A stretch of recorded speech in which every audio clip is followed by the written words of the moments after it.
Good evening. My name is Henry Cavill and I play Geralt of Rivia in Netflix's new series, The Witcher. I'm here to take you back to where we first met The Witcher, this book, The Last Wish. Let's begin, shall we? As usual, cats and children noticed him first.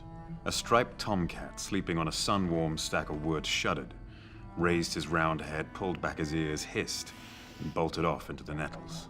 3-year-old Dragomir, Fisherman Trigla's son, who was sitting on the hut's threshold, doing his best to make dirtier an already dirty shirt, started to scream as he fixed his tearful eyes on the passing rider.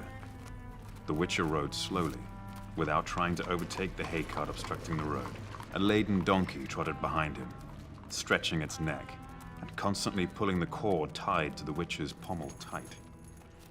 In addition to the usual bags, the long-eared animal was lugging a large shape, wrapped in a saddlecloth on its back. The gray-white flanks of the ass were covered with black streaks of dried blood. The stranger was not old, but his hair was almost entirely white. Beneath his coat, he wore a worn leather jerkin laced up at the neck and shoulders. As he took off his coat, those around him noticed that he carried a sword. Not something unusual in itself. Nearly every man in Wizim carried a weapon, but no one carried a sword strapped to his back as if it were a bow or a quiver. The stranger did not sit at the table with the few other guests. He remained standing at the counter, piercing the innkeeper with his gaze. He drew from the tankard. "We'll give you a hand," the pockmarked man hissed. He knocked the tankard from the stranger's hand and simultaneously grabbed him by the shoulder, dug his fingers into the leather strap which ran diagonally across the outrider's chest. One of the men behind him raised a fist to strike. The outsider curled up on the spot, throwing the pockmarked man off balance. The sword hissed in its sheath and glistened briefly in the dim light. The place seethed. There was a scream, and one of the few remaining customers tumbled towards the exit. A chair fell with a crash and earthenware smacked hollowly against the floor. The innkeeper, his lips trembling, looked at the horribly slashed face of the pocked man, who, clinging with his fingers to the edge of the counter, was slowly sinking from sight. The other two were lying on the floor, one motionless, the other writhing and convulsing in a dark, spreading puddle. A woman's hysterical scream vibrated in the air, piercing the ears as the innkeeper shuddered, caught his breath, and vomited. The stranger retreated toward the wall, tense and alert. He held the sword in both hands, sweeping the blade through the air. No one moved. Terror, like cold mud, was clear on their faces, paralyzing limbs and blocking throats. 3 guards rushed into the tavern with thuds and clangs. They must have been close by.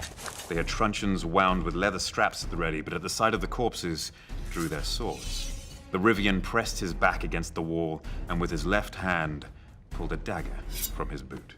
"Throw that down," one of the guards yelled with a trembling voice. "Throw that down, you thug, you're coming with us." A second guard kicked aside the table between himself and the Rivian. "Go get the men, Tresca," he shouted to the third guard, who had stayed closer to the door. "No need," said the stranger, lowering his sword. "I'll come by myself." "You'll go, you son of a bitch, on the end of a rope," yelled the trembling guard. "Throw that sword down or I'll smash your head in." The Rivian straightened. He quickly pinned his blade under his left arm, and with his right hand raised towards the guard, swiftly drew a complicated sign in the air. The clout nails which studded his tunic from wrists to elbow flashed. The guards drew back, shielding their faces with their arms. One of the customers sprang up while another darted to the door. The woman screamed again, wild and ear-splitting. "I'll come by myself," repeated the stranger in his resounding, metallic voice. "And the 3 of you will go in front of me. Take me to the Castellan. I don't know the way."